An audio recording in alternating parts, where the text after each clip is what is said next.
Hello friends, good morning.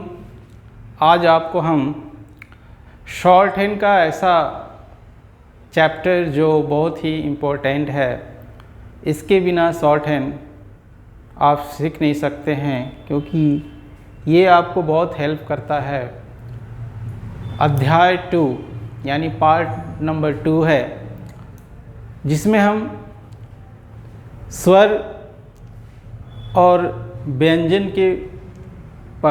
हमने इसमें पढ़ा चुके हैं। अब स्वर की बारी है इस चैप्टर में।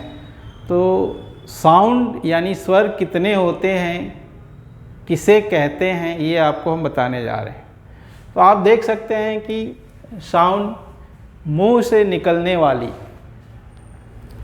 ऐसी ध्वनि, ऐसा साउंड जो बिना किसी बाधा या रुकावट या अवरोध के निकले, उसे हम स्वर कहते हैं, यानी साउंड कहते हैं। कभी क्या होता है कि हम किसी वर्ड को पढ़ते समय ज़्यादा समय ले लेते हैं, किसी वर्ड को पढ़ते समय कम समय लेते हैं। ये दो प्रकार की स्वर हैं, जिसे हम अल्प या ह्रस्व, अल्प यानी कि लाइट साउंड को बोलते हैं, दीर्घ स्वर यानी कि लॉन्ग साउंड को बोलते हैं। तो इसमें आप देख सकते हैं हिंदी भाषा में 12 स्वर होते हैं। हिंदी भाषा में 12 स्वर होते हैं, इंग्लिश में 5। लेकिन टोटल इंग्लिश में भी 12 हैं, हिंदी में भी 12 हैं, लेकिन हिंदी में 12 स्वर यूज़ नहीं होते हैं, सिर्फ 10 स्वर यूज़ होते हैं। जैसा कि आप देख सकते हैं, अ लाइट है, आ डार्क है। बोलने से पता चलता है कि अ जब हम पढ़ते हैं तो समय कम लेता है, इसलिए इसे हम अल्प स्वर कहते हैं। जैसे इसको हम पढ़ेंगे आ, तो ये स्वर ज़्यादा लेता है, इसलिए हम इसे लॉन्ग स्वर यानी दीर्घ स्वर बड़ा बोलते हैं, लॉन्ग वोवेल्स के नाम से जानते हैं।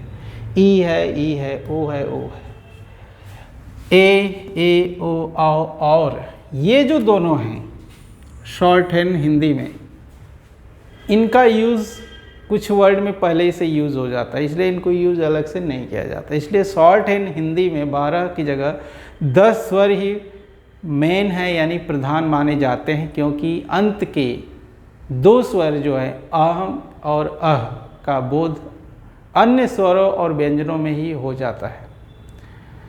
तो इसमें ये स्वर, इनको 2 भागों में डिवाइड किया है। जो 12 स्वर हैं,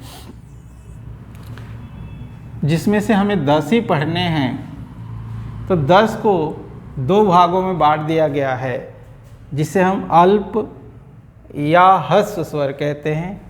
तो इसमें जो है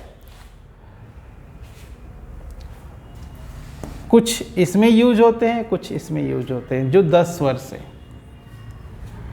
इस वीडियो में हम आपको इतना ही बताएंगे कि अल्प क्या है और ह्रस्व क्या है। अल्प उन वर्ड्स को पढ़ते हैं, लिखते हैं, बोलते हैं जो समय कम लेता है, उसे हम अल्प यानी ह्रस्व स्वर कहते हैं। और जो दीर्घ स्वर है वो बड़ा है, जिस वर्ड को पढ़ते, लिखते, बोलते समय हम समय ले लेते हैं ज़्यादा, उसे हम दीर्घ स्वर कहते हैं, लॉन्ग वोवेल्स के नाम से जानते हैं। इंग्लिश में हमसे लॉन्ग वोवेल्स बोलते हैं। तो जिन स्वरों के उच्चारण में मूल स्वर दोगुना समय लगे, उसे हम दीर्घ स्वर कहते हैं, और जिसमें कम समय लगे वो हमारा अल्प है।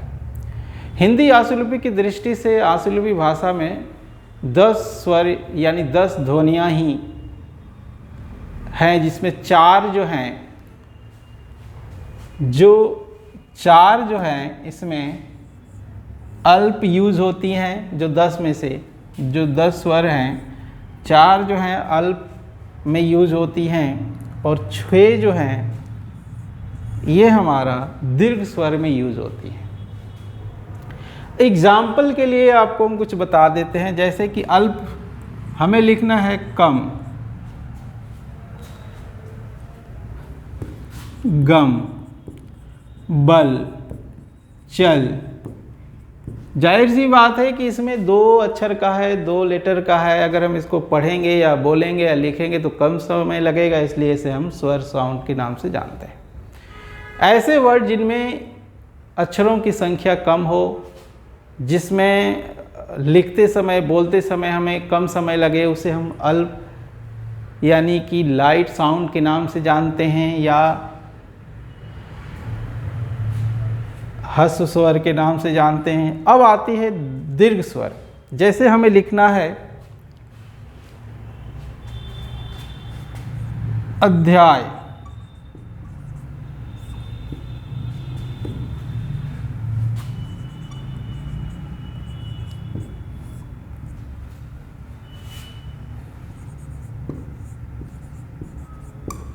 ये वर्ड हैं, अक्षर इसमें बढ़ गए हैं। अगर हम इसको बोलेंगे तो ये समय ज़्यादा लगे।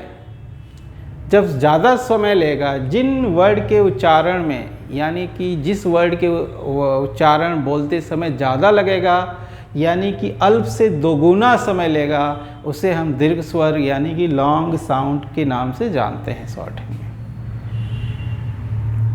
ये आपको तब समझ में आएगा जब हम इन 10 स्वर के अलग अलग वर्ड बोलेंगे, लिखेंगे, प्रैक्टिस करेंगे, तब आपको समझ में आएगा। इस वीडियो में इतना ही। अगर इसमें कोई कन्फ्यूज़न या मिस्टेक नज़र आए या आपको समझ में नहीं आया हो तो आप प्लीज़ कमेंट करें, हमें बताएं, ताकि हम नेक्स्ट वीडियो में आपको बता सकें। आज के लिए इतना ही। Thank you so much.